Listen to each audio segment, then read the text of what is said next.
un être cher te manque, que ça soit un animal, que ça soit un ami, que ça soit un grand-parent, que ça soit un parent, que ça soit des gens qui sont décédés ou que ça soit des gens qui te manquent parce que avec la situation actuelle que tu ne vois pas.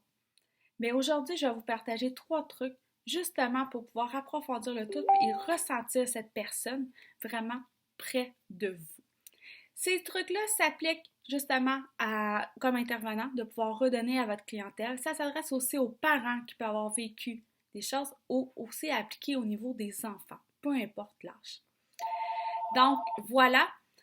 Je me présente Cassandra Lebel, éducatrice spécialisée en harmonie familiale. Depuis près de 10 ans que je travaille dans le milieu primaire, scolaire et avec les adolescents. Et ça fait 1 an et demi que j'ai ma propre entreprise justement pour approfondir, pouvoir accompagner les parents et les enfants vraiment dans la systémique familiale, vraiment à recréer ces liens-là au travers de la communication et au travers du plaisir et du jeu, vraiment dans un mode expérimentation. Donc voilà mes 3 trucs que je vous partage aujourd'hui. Donc le premier, justement de créer un album. Je vous donne un exemple, mon fils a perdu son chat. Perdu, entre guillemets, perdu, il n'est jamais revenu, fait qu'il est-tu décédé, y a-tu quelqu'un qui l'a pris, on ne le sait pas. Par contre, ce qui est important, c'est que pour lui, il l'a perdu. Et ce que j'ai fait, parce que c'était un animal qui lui appartenait et qui avait un très bon lien d'appartenance entre l'animal et lui, mais j'ai recréé avec des photos qu'on avait de ce chat-là, un album photo que j'ai créé, que ça a coûté 5$ à faire imprimer.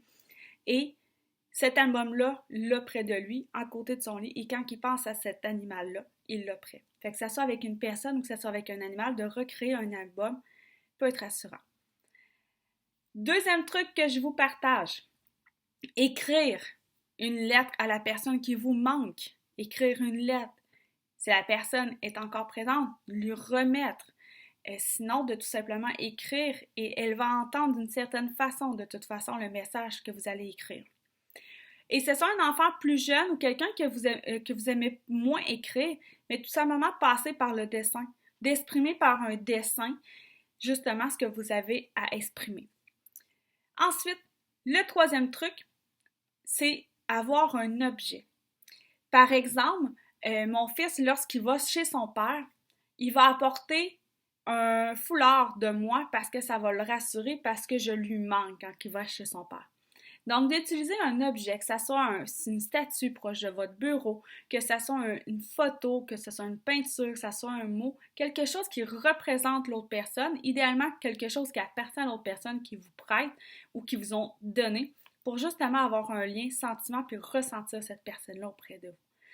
Je fais une parenthèse pour ceux et celles aussi que des fois les parents sont séparés, mais justement d'amener cet objet-là, de faire un dessin, d'avoir un album photo d'un parent à l'autre peut être également très pertinent pour pouvoir combler justement l'être qui vous manque. Donc, voilà les trucs. Puis moi, je suis curieuse de savoir, vous qui m'écoutez, quels sont les moyens que vous avez utilisés pour vous, qui a fonctionné pour vous, pour justement ressentir l'être cher qui vous manque.